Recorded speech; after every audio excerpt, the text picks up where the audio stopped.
اسكندراني من ايدي بقى وبطريقه سهله جدا بس بمساعده عجان رغاف. المفاجاه بقى انه مش عجان وبس، لا طبعا ده 3 في 1. العجان معانا اللي بيعجن طبعا كل انواع المخبوزات وكل انواع الكحك والبسكوت والبيتيفور وكمان البيض، كل حاجه بيعملها. كمان معانا المفرمه اللي بتفرم اللحمه وكمان بتعمل معانا بسكوت العيد. تخيلوا في كمان 3 اشكال لبسكوت العيد، وكمان بيعمل معانا السجق، بيحشي السجق، وعلى كل ده كمان معاه خلاط. انا هوريكم كل ده دلوقتي.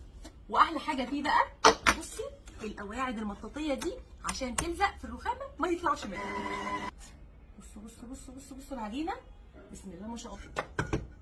بصي كده العجينه اللهم بارك، بصي 10 على 10 اهو كده. سمعتي الصوت؟ ولا سحر ولا شعوذه، اللهم بارك. كله كوم بقى وفرم